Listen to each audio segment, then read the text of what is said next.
Hello dears, welcome back to Saja's vlog. അപ്പോൾ ഇന്ന് എൻ്റെ 18th ബർത്ത്ഡേയുടെ വ്ലോഗാണ്. അപ്പം രണ്ട് ഫോണിലായിട്ടാണ് എടുത്തത്. ഈ ഫോണിൽ അധികം ക്ലാരിറ്റി ഇല്ല, മറ്റേ ഫോണിൽ ഇതിലും ക്ലാരിറ്റി ഇല്ല.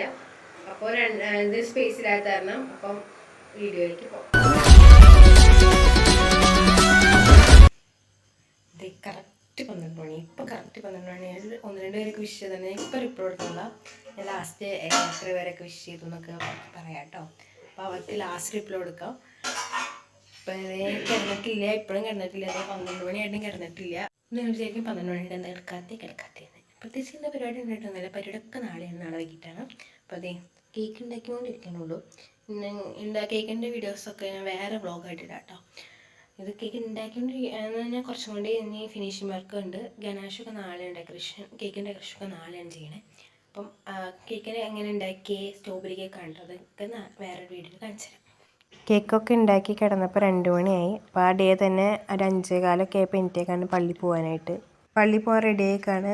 ഇടവക പള്ളിയിൽ 6 മണിക്ക് 7 മണിക്കുണ്ട്. അപ്പോൾ നടന്ന് പോകണം. അപ്പോൾ കുറച്ച് ദൂരം ഉള്ളതുകൊണ്ട് ഇവിടെ അടുത്തുള്ള പള്ളിയിലാണ് പോകണം. അവിടെ 6 മണിക്ക് കുർബാന. 5:45 ആയപ്പോൾ പുറത്ത് ഭയങ്കര ഇട്ടായിരുന്നു. രാത്രി പോലെ തന്നെയായിരുന്നു. ചിന്നും കൂടി ഉണ്ടായി, ഒറ്റയ്ക്കല്ലായിട്ട് പോയേ. അപ്പോൾ പിന്നെ സ്ട്രീറ്റ് ലൈറ്റൊക്കെ ഉണ്ട്. അപ്പോൾ പേടിക്കാനൊന്നും ഇല്ല പള്ളിയിൽ പോകാനായിട്ട്. ഇവിടെ അടുത്താണ്. ഞങ്ങൾ ചെന്നപ്പോൾ കുർബാന ഒന്നും തുടങ്ങിയിട്ടുണ്ടായില്ല. മദർ തെരേസയുടെ പള്ളിയാണ് കേട്ടോ. കുർബാന കഴിഞ്ഞ് ഇറങ്ങിയപ്പോൾ എൻ്റെ ഫ്രണ്ട് ജോഫിനെ കണ്ടു. ജോഫി ബർത്ത്ഡേ വിഷൊക്കെ ചെയ്തു. ചിന്ന പള്ളിയിൽ പോകാൻ ഇറങ്ങിയപ്പോൾ തന്നെ വിഷ് ചെയ്തായിരുന്നു. പള്ളിയിൽ പോയി വന്നു കഴിഞ്ഞപ്പോൾ ഓട്സ് ഉണ്ടാക്കി വെച്ചിട്ടുണ്ടായിരുന്നു. അപ്പോൾ രാവിലെ എനിക്കുമ്പോൾ ഓട്സാണ് കഴിക്കൽ. അപ്പോൾ ഓട്സ് കഴിച്ച് കഴിഞ്ഞപ്പോൾ ഒരു സിനിമ കയറ്റിയിട്ടുണ്ടായിരുന്നു കാണണമെന്ന് വെച്ചാൽ. അപ്പോൾ അത് കണ്ടു. ചൈൽഡ് റിമെയിൻസ് എന്ന് പറഞ്ഞിട്ടൊരു മൂവിയാണ് കേട്ടോ കണ്ടത്. നല്ല ഹൊറർ ആൻഡ് ത്രില്ലർ മൂവിയായിരുന്നു. അത് കണ്ടു കഴിഞ്ഞപ്പോഴേക്കും നല്ല ഉറക്കം. കാരണം തലേ ദിവസം കുറച്ച് നേരമല്ലേ ഉറങ്ങിയുള്ളൂ. ഞാൻ ഉച്ചവരെ കിടന്നുറങ്ങി. അതെ, ഞാൻ 12 മണിയൊക്കെ വരെ ഉറങ്ങിയിട്ട് ക്രോഷറ്റ് ചെയ്തുകൊണ്ടിരിക്കുകയാണ്. ഇതാണ് എൻ്റെ ടൂൾ എന്ന് പറയുന്നത്. പിന്നെ അതെ ഞാൻ ചെയ്തുകൊണ്ടിരിക്കുകയാണ്. ഇപ്പോൾ ഒരെണ്ണം ഞാൻ ചെയ്ത് ഇത്രയായിട്ടോ. ഒരു ഹാറ്റാണ് ചെയ്യണത്. ഉണ്ടോ, ഇത്രയായ ഹാറ്റ്. കുഞ്ഞി ഫുൾ റൗണ്ട് ആവണം. പിന്നെ അതെ ഇത് ഞാൻ ചെയ്തത് തന്നെയാണ്.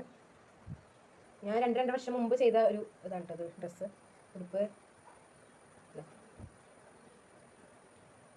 ഇതൊരു മോഡലായിട്ട് ചെയ്തതായിട്ട്. പിന്നെ ഞാൻ സെറ്ററൊക്കെ ചെയ്തിട്ടുണ്ടായിരുന്നു. ഒരു വാവയ്ക്ക് കൊടുത്തു. സെറ്റർ, ഷൂസ്, മങ്കി ക്യാപ്പ്, അങ്ങനെ 3 ഉള്ളൊരു സെറ്റ് വേറൊരു വാവയ്ക്ക് കൊടുത്തു. അപ്പോൾ ഞാൻ പണ്ടൊരു ചെയ്യുന്നുണ്ടായിരുന്നു. അപ്പോൾ അതേ റീസ്റ്റാർട്ട് ചെയ്തേക്കുവാണ്. ക്രോഷറ്റ് ചെയ്ത് കഴിഞ്ഞ് ഫുഡ് കഴിച്ച് കുറച്ച് എഡിറ്റ് ചെയ്തു. കാരണം കുറേ വീഡിയോസ് കയറി കിടക്കുന്നുണ്ട്. അപ്പോൾ സ്പേസ് ഇല്ല. അപ്പോൾ അതിൽ വേണ്ടത് മാത്രം എടുത്തിട്ട് എഡിറ്റ് ചെയ്യാമെന്ന് വെച്ചു. എൻ്റെ ബർത്ത്ഡേയുടെ ഡ്രസ്സ് കാണിച്ചു തരാം. ഇതാണ് ഒരു ഡ്രസ്സ്, ടീഷർട്ടാണ്. ഇത് ഗേൾസ് സെക്ഷനിൽ നിന്ന് എക്സൽ സൈസാണ് എടുത്തത്. സ്റ്റുഡിയോ എന്നാണ് എടുത്തത്. അപ്പോൾ അവിടെ പോയ വീഡിയോസൊക്കെ ഉണ്ട്. ഞാൻ വേറൊരു വ്ളോഗായിട്ട് ഇടാം. പിന്നെ ഇത് ഒരു ബോയ് ഫ്രണ്ട് ഫിറ്റ് പാൻറ്റാണ്. അത് സീമാസിൽ നിന്ന് വാങ്ങിച്ചത്. അപ്പോൾ അവിടെ പോയ വീഡിയോസ് ഞാൻ ഇടാം. ഇത് പിന്നെ സ്റ്റുഡിയോന്ന് ജെൻ സെക്ഷനിൽ നിന്നാണ് വാങ്ങിച്ചത്. ഇതും ഒരു ഓവർ സൈസ് ടീഷർട്ട്. ഇത് ലാർജ് സൈസ് ഉണ്ടോ, ഓവർ സൈസ് ടീഷർട്ട് പോലത്തെ. പിന്നെ ഇട്ടാണ് ബ്ലാക്കാണ്. വേറെ 2-3 ബ്ലാക്ക് ഉണ്ട്. ബ്ലാക്ക് തന്നെ ഫുൾ ബ്ലാക്കാണ് മൊത്തത്തിൽ ഉള്ളത്. അപ്പോൾ ഇതാണ് എൻ്റെ ബർത്ത്ഡേ ഡ്രസ്സ്. ഞാൻ ആ ബ്ലൂ കളർ ഡ്രസ്സാണ് ബർത്ത്ഡേ കേക്ക് മുറിച്ചിട്ടത്. പിന്നെ ഈ ബ്ലാക്ക് ഇതൊക്കെ ഞാൻ ചുമ്മാ വെറുതെ വാങ്ങിച്ചതാണ്. 3:30 കഴിഞ്ഞപ്പോൾ ഡെക്കറേറ്റ് ചെയ്യാൻ ബലൂൺ വീർപ്പിച്ച് തുടങ്ങി. കുറച്ച് നേരം കഴിഞ്ഞപ്പോൾ കൈ വേനെടുത്ത് കഴിഞ്ഞപ്പോൾ പപ്പയാണ് സഹായിച്ചത്. എങ്ങനെ ചെയ്തതെന്നൊക്കെ വേറെ വീഡിയോയിൽ ഇടാം കേട്ടോ. ഡെക്കറേഷൻ കഴിഞ്ഞ് കഴിഞ്ഞപ്പോൾ ഇതുപോലെ ഉണ്ടായിരുന്നത്. നമ്മൾ കിറ്റിലെ പകുതി ബലൂൺസാണ് ഈ ഡെക്കറേഷൻ വേണ്ടി യൂസ് ചെയ്തിട്ടുള്ളൂ. ബർത്ത്ഡേ കേക്കിൻ്റെ പേര് ചെയ്തത് ഞാൻ തന്നെയാണ്. എൻ്റെ ഹാൻഡ് റൈറ്റിംഗ് അത്ര നല്ലതല്ല, എന്നാലും ഞാൻ തന്നെ എഴുതി. സാജൽ വാവാന്നാണ് എഴുതിയത്. അത് അങ്ങനെ എഴുതിയെന്ന് വെച്ച് കഴിഞ്ഞാൽ എൻ്റെ 1ാമത്തെ ബർത്ത്ഡേക്ക് സാജൽ വാവാന്ന് തന്നെ എഴുതി. അപ്പോൾ അതിൻ്റെ സ്മരണാർത്ഥം എഴുതിയതാണ്. Happy birthday to you. Happy birthday to you. Happy birthday to you, Sajal. Happy birthday to you.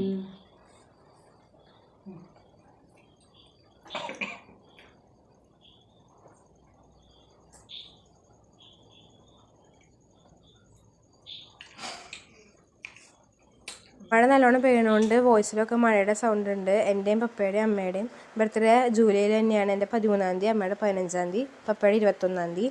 അപ്പോൾ നെക്സ്റ്റ് വീക്ക് ഫാമിലിയിൽ എല്ലാവരെയും വിളിച്ചിട്ട് 3 പേരുടെ ബർത്ത്ഡേ ഒരുമിച്ച് ആഘോഷിക്കുക എന്നുള്ളൊരു പ്ലാൻ ഉണ്ട്. അമ്മാമ്മ അപ്പോൾ നെക്സ്റ്റ് വീക്കിലെ സെലിബ്രേഷനാണ് വരുന്നത്. നമ്മുടെ വീട്ടിൽ എപ്പോഴും വന്ന പൂച്ചയാണ് കേട്ടോ. അപ്പോൾ കുറച്ച് കേക്ക് അവൾക്കും കൊടുക്കാമെന്ന് വെച്ചു. കഴിക്കുമെന്നൊന്നും അറിയില്ല, അവിടെ കുറച്ച് കൊടുത്തുള്ളൂ. ആളുടെ അപ്പനാണോ ഹസ്സാണോന്നൊന്നും അറിയില്ല. അപ്പോൾ വേറൊരു പൂച്ച കൊണ്ട് പുറത്ത് നിൽക്കണ്ടായിരുന്നു. അപ്പോൾ അവർ രണ്ടുപേരും കഴിച്ചുകൊണ്ടിരിക്കുന്ന സമയത്ത് വേറൊരു പൂച്ച കൂടി വന്നു. ആ പൂച്ചയുടെ പേര് ഫ്രണ്ടിൽ നിൽക്കുള്ളൂ, ബാക്കിലേക്ക് വരില്ല കേട്ടോ. പിന്നെ അങ്ങനെ 4 പൂച്ചയാണ് ഇപ്പോൾ നമ്മുടെ വീട്ടിലുള്ളത്. പിന്നെ ഒരു കണ്ടം പൂച്ച ഉണ്ട്. നമ്മുടെ പൂച്ച കണ്ടം പൂച്ചേൻ്റെ പേടിയായ കാരണം അത് വരുമ്പോൾ നമ്മൾ ഓടിക്കും. പിന്നെ ബർത്ത്ഡേ വിഷ് ചെയ്തവർക്ക് താങ്ക്സ് ഒക്കെ പറഞ്ഞ് മന്തി വാങ്ങിച്ചിട്ടുണ്ടായിരുന്നു. അത് കഴിച്ചു. ഒരുപാട് ഫ്രണ്ട്സും റിലേറ്റീവ്സും അമ്മയുടെ ആശുപത്രിയിൽ വർക്ക് ചെയ്യുന്നവരും എല്ലാവരും വിഷ് ചെയ്തു.